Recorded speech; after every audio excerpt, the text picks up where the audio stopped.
Woohoo! Fuck yeah! Fucking earth! What's up, guys? Welcome back to the channel. Yeah, let's just get into it. My UFC 330 card recap, or to be more accurate, my UFC 330 Makhachev versus Ian Garry recap, because I'm not talking about the rest of this card, or I'll do a quick summary, because the point is, I didn't fucking watch this card. Me and the boys went out to lunch, we got fucking pizza, and then showed up halfway through the Mackenzie Dern fight, which was boring as fuck. I mean, I walk in and it's Mackenzie Dern and Julian Robertson playing around in, like, I don't fucking know. They're playing around in a leg lock position, throwing little hammer fists, and I'm just like, what is this shit? What is women's MMA? But anyway, let's get into the main event. The main event, Islam Makhachev does it. He barely scrapes by Ian Garry, I can't lie. But honestly, I don't care.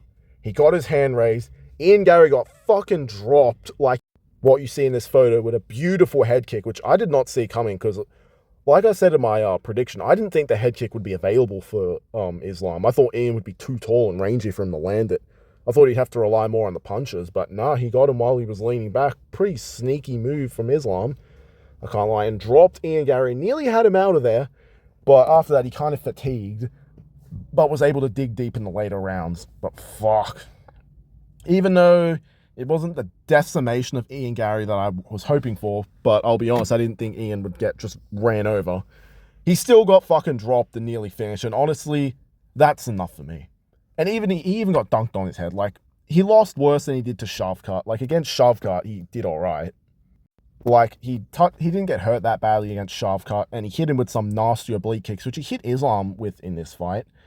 And I kind of want to talk about it. I kind of want to address the elephant in the room, and that is, like I said, Islam Makhachev barely scraped by Ian Garry in this fight. Like, there were plenty of moments where Ian had Islam on the ropes, and if it wasn't for the fact that Ian's a low output fucking point fighter who throws like 10 strikes around, he honestly could have gotten the job done. Like, he was hurting him with that kick to the body, and honestly, if he whipped up that head kick just a couple more times after setting it up, he might have been able to get the job done. But Ian, like I said, in the breakdown, he's just too low output to beat a guy like Islam. To beat Islam, you got to be constantly going at him. That's why Volkanovski made it tough and why Poirier made it tough. Because they just would not let him, give him a second to breathe. They were constantly in his face, throwing at him. But Ian's just fucking standing in front of him at range, doing feints, throwing the occasional body kick. Like, if he just let his hands go a little bit more as well, he might have been able to get his job done. And on top of that, Islam is way too small for welterweight. Like, he looked tiny out there against Ian Garry. Like, at the face-off and all the weigh-ins, they looked similar size. But on fight night, bro, he looked tiny out there. Like, Morales would chin this nigga. Like, seriously, if he was struggling to take down Ian Garry and Ian was getting up, I think Morales, who has really good anti-wrestling and comes from a grappling background, is going to be able to do something similar. Not to mention, he's so fucking big, I don't know if Islam's going to be able to get him down. And on the feet, all Morales has got to do is just wail his arms at him and he'll touch Islam's chin. So, yeah, if that fight happens, I'm picking Morales by first or second round KO. Prates, I think Islam runs through just because Prates has no grappling. But those are future fights. I think Prates will be the next fight for Islam. And I feel like that's the only logical fight, given he's on a good streak. Morales hasn't really earned it, in my opinion. He needs just one more. But yeah, props to Islam for getting it done. And also, he broke the win streak. He now has the longest win streak in UFC history. And honestly, I don't think they put enough emphasis on that. Like, after the fight, they're kind of just like, yeah, you got the job done. It was a tough fight. Yeah, whatever. It felt like they were putting more emphasis on fucking Ian Garry having a close fight with Islam. Like, don't get me wrong, Islam definitely looked beatable. And Ian did give him a good fight. But I kind of expected that from Ian Garry, especially given the range of him. And the fact that he wasn't just going to accept bottom position like JDM. But I thought that would allow Islam to find a finish, but apparently not. But I will say, early on in the first round, Ian did kind of just accept being stuck there. He tried to work a little bit, but he kind of just stayed there. Although in the fourth round, he was hurting Islam bad in the clinch by just digging his knuckle constantly into Islam and cut him open by doing that, which is a pretty sneaky move. Honestly, I think it's something fighters need to do more, because it's not to brag or anything, but it's even something I do in my own fights if you look at like some of my YouTube videos, and I think more fighters need to do it. Kind of like how they elbow the forearms when they've had them in the clinch.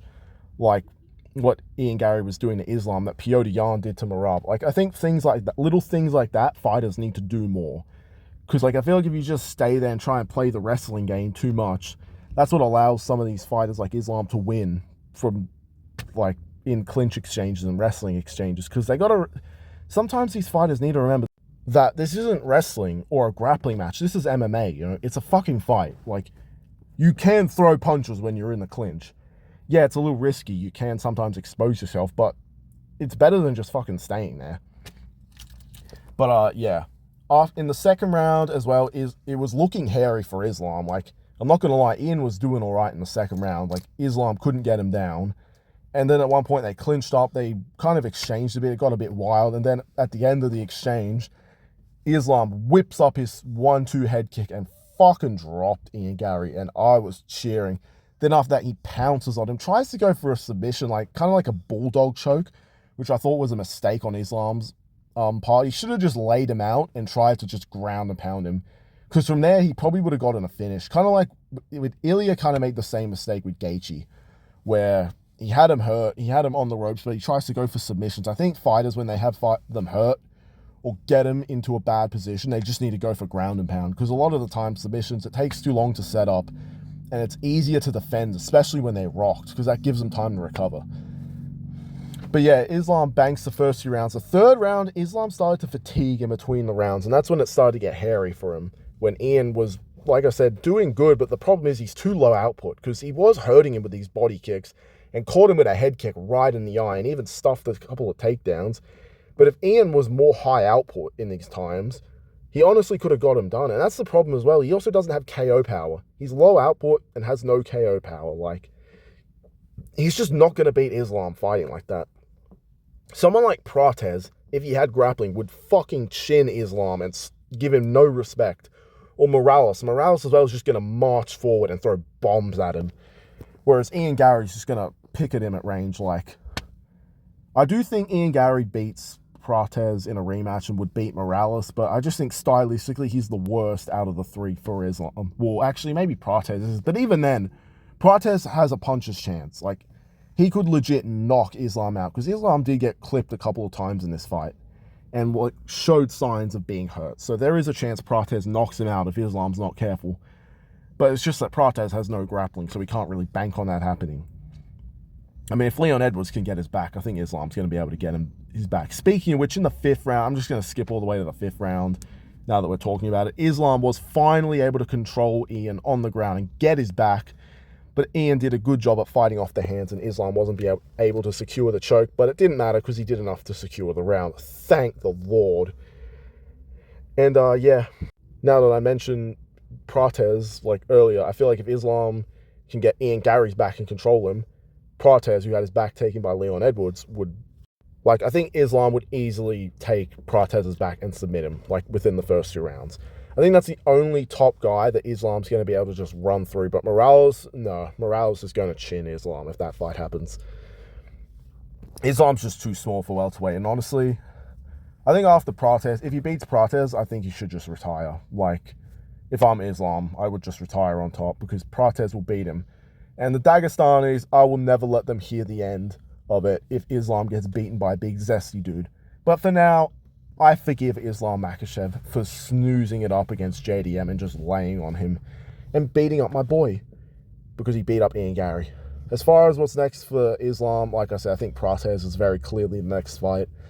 I don't think there's really another clear contender. And as for Garry, maybe JD... Actually, no, JDM's on a decline, so you can't really... Well, not decline, he's on a skid, so maybe not. Maybe do Ian versus Morales. Maybe that's a fight to make. But then again, Morales could lose that. And then we lose the one guy who could beat Islam. So there is that. If not, if they give Morales the next shot, since he weighed in as a backup, so there's a chance they give him the shot based on that, then just do the Prates rematch. I'm fine with that. If not, maybe the winner of Bonfim versus Brady, I think, would be good for him. That's the fight that got announced. And also, they finally announced Volk versus Movzar. That's finally happening. But, yeah. Overall, Islam Makhachev defeats Ian Garry by a 49-46/48-47. I will say this, I was surprised they scored at 49-46. I mean, when they read those scorecards, I knew Islam had won, but 49-46 is a bit egregious. Like, maybe they didn't see the cuts in the corner, and I mean, it's hard for the judges to see. You never know what they're thinking, so I get that, but still, they need to take a closer look at things sometimes, because, like, I thought that was a clear round for Ian Garry, just based on damage. But yeah, Islam Makhachev digs deep in the later rounds and gets it done. Thank the Lord we don't have to see Ian Garry prance around with the fucking belt and show off his fucking 40-year-old ran-through wife and the son that isn't even his and just cram it down our throat. Thank fucking God. But yeah, Ian can go fuck himself, and Prates is next for Islam. And the year of the upsets is finally over. No more upsets. That means Volk's beating Movsar, Yarn's fucking beating Marab, and yeah, logic has been restored. Now let's quickly breeze through the rest of the card.